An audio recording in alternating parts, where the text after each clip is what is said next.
اللهم صل وسلم على سيدنا محمد وعلى آل سيدنا محمد اللهم صل وسلم وبارك عليه. Assalamualaikum warahmatullahi wabarakatuh. Kali ini kita akan membahas kitab yang dikarang oleh Al-Habib Ali bin Hasan Baharun, Bangil, Pasuruan, yang dinukil dari dauh-dauh daripada gurunya, yaitu Al-Allamah Al-Faqih Al-Habib Zain bin Ibrahim bin Smith, Madinah. Kita akan membahas bagaimana kita bisa mendapatkan likes daripada Rasulullah, mendapatkan jempol daripada Rasulullah Sallallahu Alaihi Wasallam. Dalam kitab Faidul Mukhtara ini dikatakan, pada suatu ketika Habib Ahmad bin Umar bin Smith memberikan suatu contoh, suatu permasalahan di sini. Andaikan Rasulullah masuk dalam suatu ruangan, masuk di suatu masjid atau di musola, andaikan nih, dan di dalam ruangan tersebut ada dua kegiatan, dua halakoh. Yang satu di situ menerangkan tentang hukum-hukum Allah, bagaimana hukumnya sholat, tentang halal haram, dan semua hukum-hukumnya Allah diterangkan di situ. Satu lagi menerangkan sifat-sifatnya Nabi. Nah, bagaimana Nabi berjalan, bagaimana Nabi minum, dan di mana Nabi dilahirkanlah. Ketika dalam dua ruangan ini ada dua halakoh seperti itu, kemanakah Rasulullah akan condong hatinya? Nah, di sini dikatakan bahwa Rasulullah akan lebih senang terhadap majelis ilmu tadi, majelis yang dimana tempat tersebut disebut tentang hukum halal dan haram tersebut. Memang tentang majelis yang satunya yang menyebutkan tentang sifat-sifatnya Nabi ini memang sesuatu yang mulia, namun ada yang lebih mulia daripada itu, yang lebih penting daripada itu, yaitu majelis ilmu yang menyebutkan tentang hukum halal dan haram. Jadi andaikan kita ingin mendapatkan like daripada Rasulullah, maka kita selayaknya hadir ke tempat majelis-majelis ilmu, di mana majelis tersebut disebutkan hukum-hukum halal haramnya Allah. Dikatakan di sini bahwa an-nabiyyu asyaddu farhan bi rajulin yahfadzu zubat.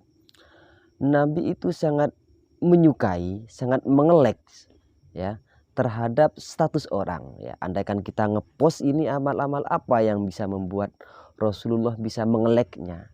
Nah, amalan itu berupa yahfadzu zubat. Masalan perumpamannya di sini, zubat itu apa? Zubat adalah kitab fikih dasar, di mana di sana diterangkan semua bagaimana cara wudhu, bagaimana cara sholat, bagaimana hukumnya zakat, bagaimana hukumnya puasa. Di sana diterangkan secara perinci, yang wajib, haram, sunnah, semuanya diterangkan di sana. Nah, ini Rasulullah akan senang terhadap orang yang menghafal kitab zubat ini ya, daripada orang yang menghafal maulid Nabi Muhammad SAW. Ini maksudnya apa? Ini bukan berarti maulid itu tidak penting, memang penting.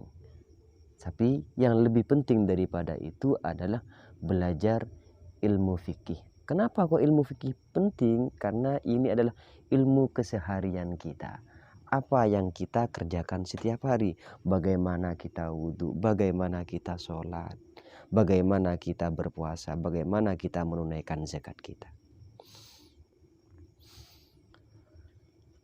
Dikatakan di sini ya oleh Ka'ab al-Ahbar ya, lau anna thawaba majalisil ilmi badalin nas. Andaikan tempat majelis ilmu ini nampak kepada orang-orang di dunia ini, majelis ilmu ya ini nampak kepada orang-orang, maka apa yang akan terjadi?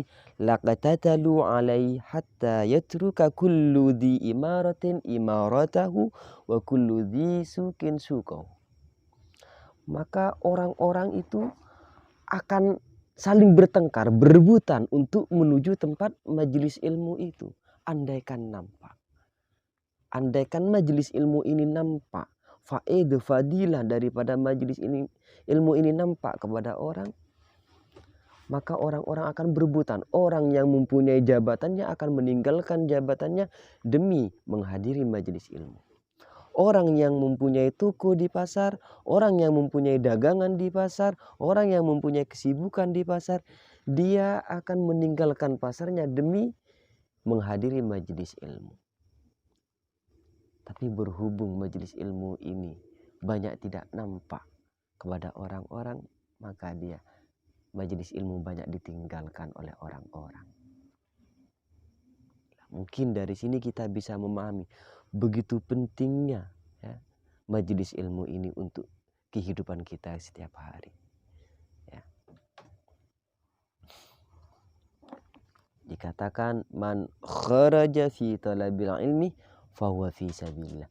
Barang siapa orang keluar ya untuk mencari ilmu, maka orang tersebut sama halnya dengan orang yang jihad fi sabilillah hatta yarji'ah, hingga dia kembali ke rumahnya. Jadi andaikan kita ya pergi ke majelis ilmu pakai sepeda dan mati di tengah jalan, berarti kita mati syahid karena jihad fi sabilillah. Kayak gitu. Dan juga di sini dikatakan inda dzikri sholihin tanzilur rahmah. Ketika kita menyebut nama orang-orang soleh, maka akan turun rahmat di tempat tersebut. Kita menyebut namanya Al-Habib Umar seumpama, ya, menyebut namanya saja. Menyebut Sunan Ampel, Sunan Bonang, Habib Abdul Qadir, Habib Abu Bakar. Kita sebutkan namanya saja, ini akan turun rahmat pada tempat tersebut. Fakaifa bimujalasati, bagaimana ya? Kalau hanya menyebut namanya saja turun rahmat, bagaimana andaikan kita duduk dengan orang-orang soleh? Jelasnya ini turun rahmat kepada mereka. Ya. Dan bagaimana wa kaifa yudhkaru wa kaifa bidzikri aslahis sholihin, yaitu ar-rasulul rasulullah.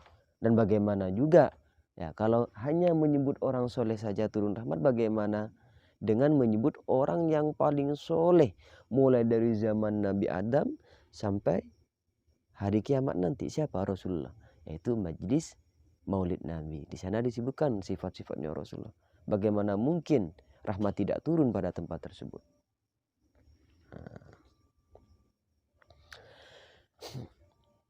Nah, ini mungkin salah satu fadilah daripada kita menghadiri ke majelis ilmu. Mungkin dengan adanya pengajian ini akan menambah gairah kita untuk menghadiri majelis ilmu. Ya, semoga manfaat dan barokah. Ala hadhihi niyah wa ala kulli niyatin sholihah. Ya, assalamualaikum warahmatullahi wabarakatuh.